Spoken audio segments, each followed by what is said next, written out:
नमस्कार। और सबसे पहले तो मैं धन्यवाद कहना चाहूँगी प्रिंसिपल मैम का, मंजुला मैम का, रुचि मैम का, सीमा मैम का और आप सभी लोग का मुझे ये अवसर प्रदान करने के लिए और इतने भव्य स्वागत के लिए बहुत बहुत धन्यवाद। It was awesome experience for me. ठीक है, अभी हम ब्रेस्ट कैंसर की बात करेंगे।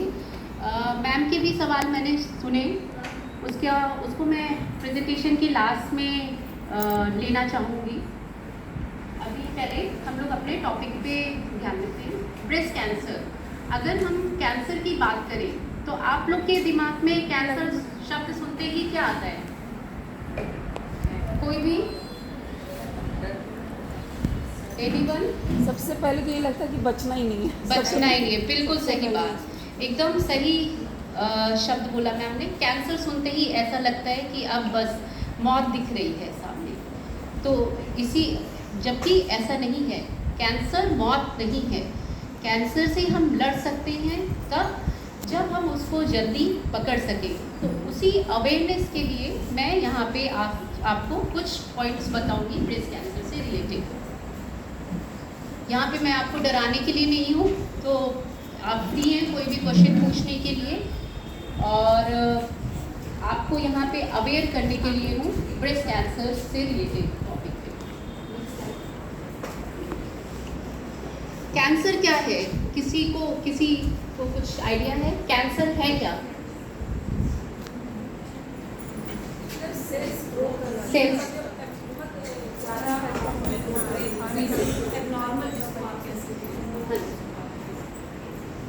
जैसे कि मुझे सुन पा रहे हैं आप लोग पीछे क्या बिना माइक के?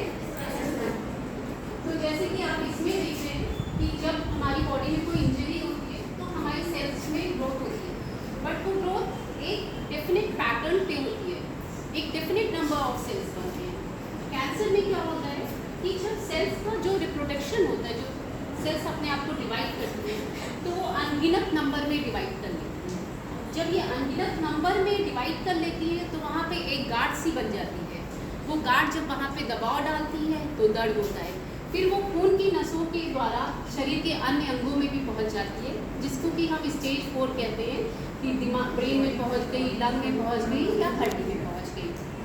Next slide. Breast cancer, breast में क्या होता है? या तो ब्रेस्ट में कोई गांठ या लंग सा दिखेगा, या फिर आंतरिक मतलब एक्सिला में कोई गांठ सी दिखेगी।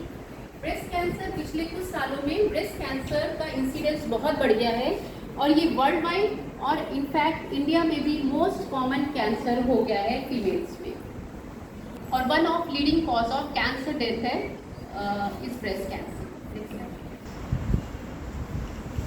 ये जो डक्ट्स होती हैं, जो कोशिकाएं होती हैं ब्रेस्ट की, उसमें से डेवलप होता है, वहाँ से फिर ये गांठों में जा सकता है। जैसे कुछ केसेस में क्या होता है कि छाती में गांठ ना होके जो हमारा एक्सिला होता है वहाँ पे हमें गांठ सी फील होती है, तो हमें एक्सिला को भी फील करना होता है। अगर वहाँ पे भी कोई गांठ है तो वो भी एक ब्रेस्ट कैंसर की ही गांठ हो सकती है। अगर 10 लेडीज में देखा जाए तो 10 में से एक फीमेल जो होती है उसको ब्रेस्ट कैंसर से जो प्रेजेंट डेटा है उसके अकॉर्डिंग सफ़र कर रही है।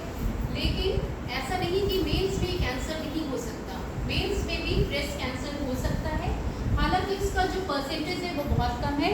अगर हम 100 फीमेल के पेशेंट देखते हैं ब्रेस्ट कैंसर के, तो एक पेशेंट ब्रेस्ट कैंसर मेल का भी मिलता है।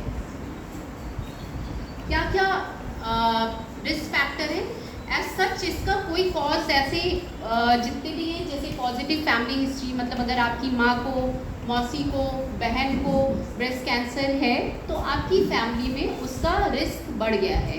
रिस्क बढ़ने का ये मतलब नहीं है कि 100% आपको होगा, ऐसा नहीं, लेकिन हाँ अगर नॉर्मल पॉपुलेशन देखी जाए तो आपके केस में उसका रिस्क थोड़ा सा हायर परसेंटेज में रहता है।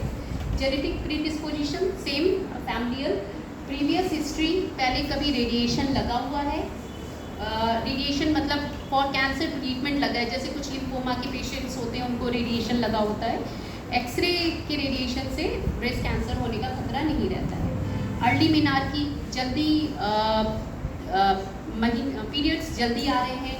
लेट मेनोपॉज मतलब देर से पीरियड्स बंद हो रहे हैं। ऐसे इसलिए क्योंकि कंडीशन है वो हमारी जो फीमेल्स हार्मोन्स हैं उनसे रिलेटेड देखा गया है। तो अगर अर्ली पीरियड्स आ रहे हैं या लेट पीरियड्स बंद हो रहे हैं तो इसका रिस्क बढ़ा हुआ देखा गया है। ओबेसिटी है, ओल्डर एज एट फर्स्ट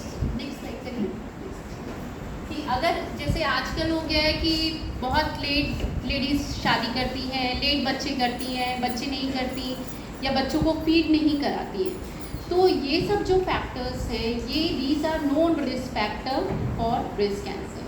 तो ये ऐसे फैक्टर्स हैं जिनके मतलब अगर आप ब्रेस्ट फीडिंग करा रही हैं तो आप ब्रेस्ट कैंसर के रिस्क को रिड्यूस कर रही हैं। तो एवरी फीमेल, सारी फीमेल्स को अपने बच्चों को ब्रेस्ट फीड कराना चाहिए। और अगर आप हार्मोन रिप्लेसमेंट थेरेपी ले रही हैं तो ये सब कुछ फैक्टर्स हैं जिनसे ब्रेस्ट कैंसर होने के रिस्क बढ़ जाते हैं। बहुत सारी फीमेल्स होती हैं जिनको जब यंग होती हैं तो भी ब्रेस्ट कैंसर का रिस्क बढ़ा हुआ देखा गया है। अब स्क्रीनिंग की बात करते हैं। स्क्रीनिंग किसे कहते हैं? स्क्रीनिंग का मतलब कि अभी आपको कोई सिम्टम्स नहीं है किसी तरह के, लेकिन फिर भी आप अपने आप को स्क्रीन कर रहे हैं। उस स्क्रीनिंग का फ़ायदा क्या है? क्योंकि अगर ऐसी कोई गांठ जो स्क्रीनिंग में पकड़ में आ सकती है, अर्ली हम उसको डिटेक्ट कर सकते हैं, तो ब्रेस्ट कैंसर का जो सर्वाइवल है वो बहुत बढ़ जाता है।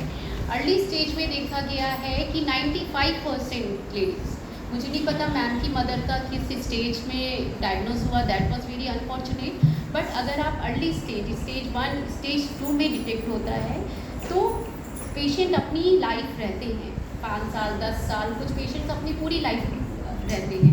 जैसे आप लोग, जैसे मैम का तो मैम की मदर की तो it was very close to her, लेकिन हम लोग बहुत पेशेंट्स देखते हैं और उनका फॉलोअप देखते हैं कि they are living their full life also. So screening ऐसी चीज़ है कि जिसके द्वारा हम जल्दी डिटेक्ट करके प्रॉपर ट्रीटमेंट देके और उसके पेशेंट की एज जो है उसको बहुत ज़्यादा बढ़ा सकते हैं, मतलब she can live there normal life also. Next, तो इसमें क्या क्या आता है स्क्रीनिंग में? Breast self examination, clinical breast examination, mammogram और अल्ट्रासाउंड। तो सबसे ज़्यादा जो मैं फोकस करूँगी आपके लिए ब्रेस्ट सेल्फ एग्जामिनेशन पे फोकस करूँगी।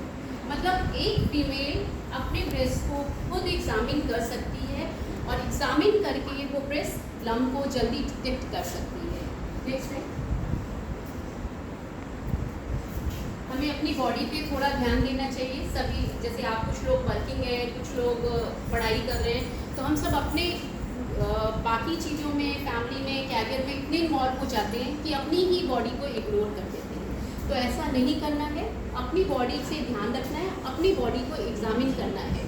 और यही चीज़ें, क्योंकि आप जैसे आप किसी की बेटी हैं, किसी की पोती हैं, नाती हैं, तो घर में जितनी भी फीमेल्स हैं, आपकी नानी दादी, सबको बताना है ये चीज़ें। क्योंकि सबसे ज़्यादा क्या होता है, हमारे जो ग्रैंड पेरेंट्स होते हैं उनके अंदर बहुत शाइनेस होती है और वो उतने अभी जागरूक नहीं है, तो वो बहुत दिनों तक उस गांठ को छिपाए रहते हैं कि शर्म सी एक आती है।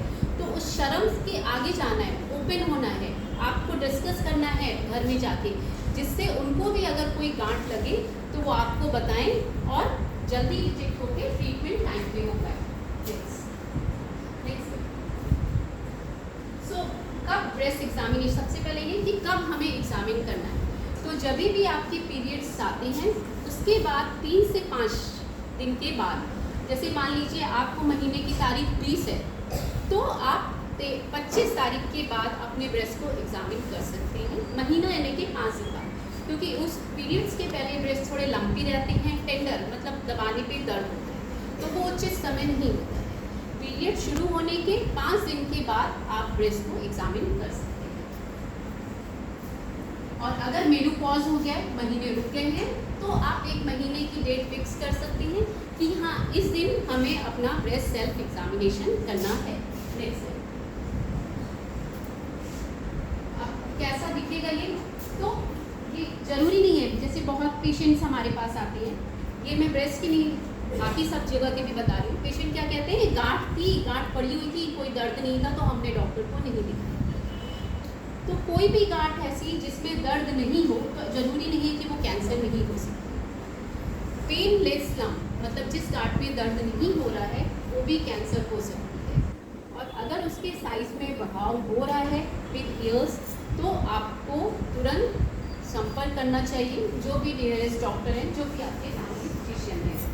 अगर ब्रेस्ट के साइज में और शेप में बदलाव आ रहा है तो मतलब आपको कांटेक्ट करने की ज़रूरत है। Next, nipple retraction. Nipple retraction का मतलब होता है कि जैसे दोनों ब्रेस्ट को जब आप मिरर के सामने देखेंगे, अगर एक तरफ का निप्पल आपको लग रहा है कि अंदर की तरफ गया हुआ है, तो जो कि पहले नहीं था, तो वो भी कैंसर के लक्षण हो सकते हैं। अगर ब्रेस्ट निप्पल से डिस्चार्ज आ रहा है, ब्लड आ रहा है, मिल्क आ रहा है, या कोई भी डिस्चार्ज आ रहा है, तो वो भी कैंसर के लक्षण हो सकते हैं। चेंजेस, स्किन ऊपर की टाइट हो गई है, कड़ी हो गई, जैसे संतरे का छिलका होता है वैसी दिख रही है, कड़ी सी, और उसमें छेद छेद से दिख रहे हैं। तो बेटा आप लोग प्लीज़ ध्यान दो, ये आप लोग के लिए है and this is very important, ठीक है। तो अगर ऑरेंज के छिलके जैसी लग रही है, संतरे के छिलके जैसी, तो वो भी कैंसर के लक्षण हो सकते हैं। कभी कभी दर्द भी हो सकता है, जब वो गांठ बड़ी हो जाती है तो वो नसों को दबाती है, जिसकी वजह से दर्द भी हो सकता है। नेक्स्ट है, कैसे एग्जामिन करना है। आप लोग में से कोई अर्पिता राष्ट्रीय कोई आएगा?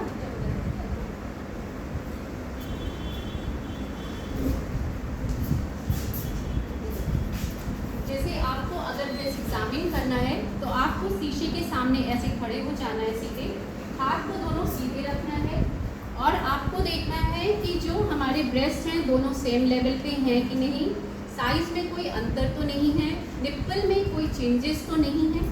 ऐसा 3 पोजीशन में करना है। हाथ को सीधे रख के,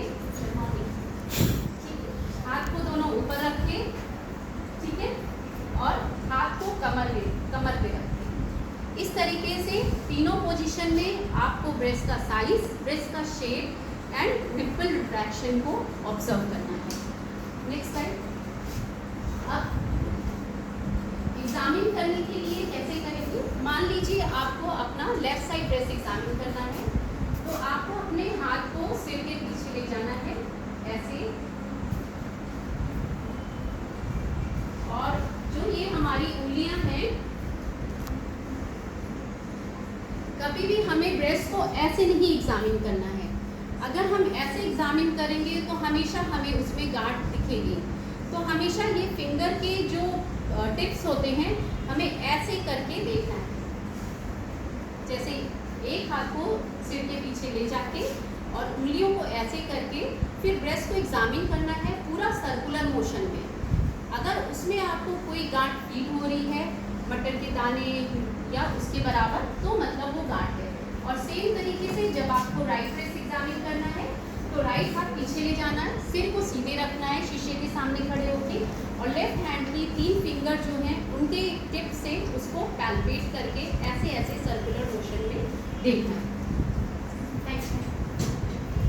इसके अलावा आपको जो, जैसे मैंने बताया एक्सिला, जिसको कि आर्मपिट कहते हैं, उसको भी पैल्पेट करके देखना है कि उसमें कोई गांठ तो नहीं दिख रही है। दोनों एक्सिला में लेट के देखना है कि कोई, सेम वे में लेट के हाथ को पीछे ले जाके और जो फिंगर के टिप्स हैं उससे एग्जामिन करना है कि कोई गांठ तो नहीं है। ब्रेस्ट को प्रेस करके थोड़ा सा देखना है कोई डिस्चार्ज तो नहीं आ रहा है। कुछ ब्रेस्ट कैंसर होते हैं जिसमें कि आपको कोई गांठ नहीं मिलेगी, जो हमारा ब्रेस्ट है स्तन है वो पूरा लाल हो जाएगा और साइज में बड़ा होने लगेगा। इसको इन्फ्लेमेटरी ब्रेस्ट कैंसर कहते हैं। तो अगर ऐसा हो रहा है कि आपका एक साइड का ब्रेस्ट लाल हो गया है, उसकी स्किन आपको मोटी सी लग रही है, लालीपन बहुत दिख रहा है, रैशेस दिख रहे हैं, तो मतलब इसमें कुछ सस्पिशन है और आपको केयरफुल रहना है, आगे कंसल्ट करना है। कुछ ऐसे पिक्चर दिखेगी कि पूरी स्किन मोटी सी हो गई है और इसमें छेद से नीचे दिख रहे हैं और लालीपन भी है। पर क्या हर ब्रेस्ट की गांठ क्या कैंसर होती है? नहीं, ऐसा नहीं है। अगर मान लीजिए आपको कोई भी ब्रेस्ट की गांठ आती है तो आपको संपर्क करने की ज़रूरत है।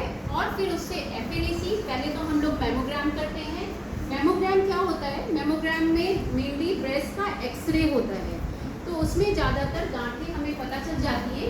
बेनाइन का मतलब होता है कि ये कैंसर नहीं है, एक छोटी सी गांठ है जो कि पड़ी हुई है, इसमें कोई घबराने की ज़रूरत नहीं है। और ज़्यादातर गांठें जो होती हैं वो बेनाइन ही निकलती हैं। और कुछ फीचर्स ऐसे होते हैं जिनके बेसिस पे बताया जाता है हाँ कैंसर का सस्पिशन लग रहा है और इसमें से आगे जांच कराने की आवश्यकता है। इसमें मैं ये कहना चाहूँगी कि ब्रेस्ट कैंसर जब भी या कोई भी कैंसर है तो उसमें सुई की जांच और बायोप्सी बहुत आवश्यक है। बहुत सारे लोग ऐसे होते हैं कि बायोप्सी कराने से उनको लगता है कि ये फैल जाएगा, बहुत तेज़ी से फैलने लगेगा। बायोप्सी ये मानिए कि हमें कैंसर की ट्रीटमेंट में फर्स्ट स्टेप है जो सही राह दिखाता है। अगर हमने बायोप्सी नहीं किया तो सारा ट्रीटमेंट मिसमैनेज्ड है। Biopsy is the most important thing. उससे आपको जो भी कैंसर है उसके बारे में पता चलता है, उसकी बायोलॉजी के बारे में पता चलता है, क्या दवाएं चला सकते हैं उसके बारे में पता चलता है। तो और उचित ट्रीटमेंट के लिए बायोप्सी बहुत इम्पॉर्टेंट है। नेक्स्ट,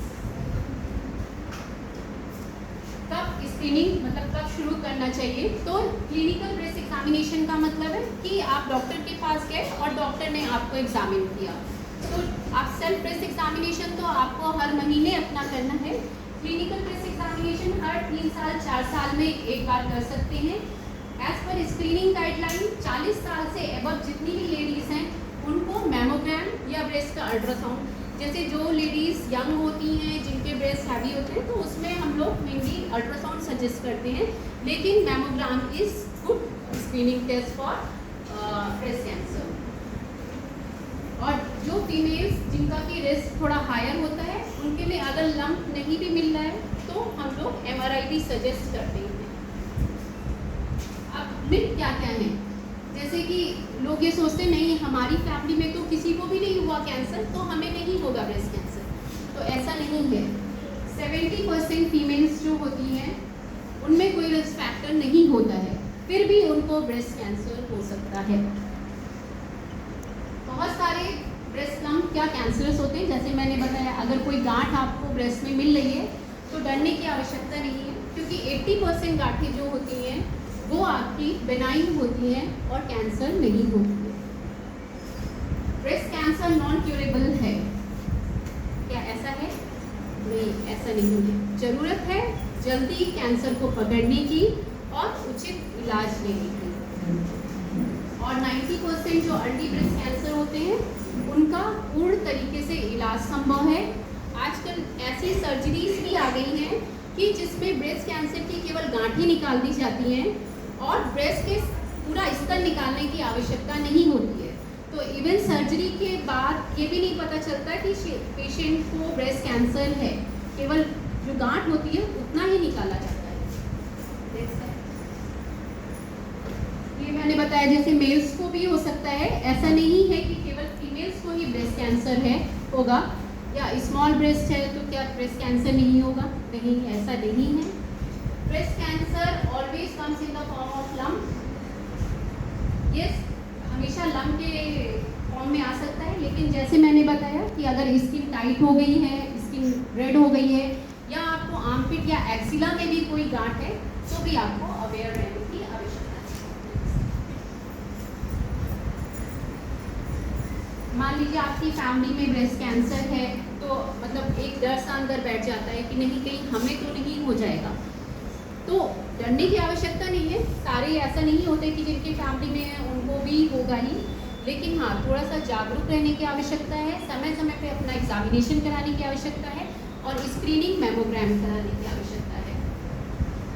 अगर फादर की फैमिली में किसी को कोई कैंसर है तो क्या हमें ब्रेस्ट कैंसर का रिस्क बढ़ता है? यस, बिल्कुल। ब्लड फैमिलियल का मतलब होता है मदर या फादर, किसी की भी फैमिली में अगर किसी को कैंसर है तो फैमिली में रिस्क थोड़ा सा हायर सा है।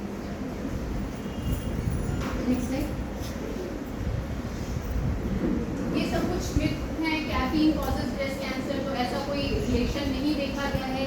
एनुअल मैमोग्राम से लोग कहते हैं कि बार बार हम एक्सरे करा रहे हैं तो इससे क्या रेडिएशन कैंसर बढ़ जाएगा? तो मैमोग्राम में जो रेडिएशन मैमोग्राम में रेडिएशन की मात्रा जो जाती है वो बहुत कम जाती है और उससे कैंसर का कोई रिस्क नहीं होता। देखिए मेनली मैं यहाँ पे इसलिए हूँ कि हम ब्रेस्ट कैंसर से होने वाली डेथ को कम कर सकें। डेथ को हम कब कम सकते हैं? जब हम उसको जल्दी पकड़ सकें और उचित तरीके से इलाज दे सकें। आपको क्या करना है और क्या रिस्क फैक्टर है जिस पे आप एक्ट करके कैंसर के रिस्क को, ये फैक्टर्स जो हैं ये ऐसा ब्रेस्ट कैंसर के लिए नहीं, सारे कैंसर्स के लिए है जो मैं आपको बताने वाली हूँ। वेट को कम करना चाहिए क्योंकि वेट और ओबेसिटी से देखा गया है कुछ हार्मोनल चेंजेस ऐसे होते हैं जो हमारी बॉडी के अंदर कैंसर के रिस्क को बढ़ाते हैं।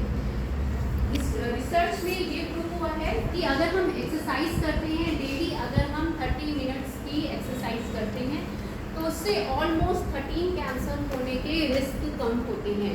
Breast cancer, colon cancer, endometrial cancer, ये सारे कैंसर्स के रिस्क कम होते हैं।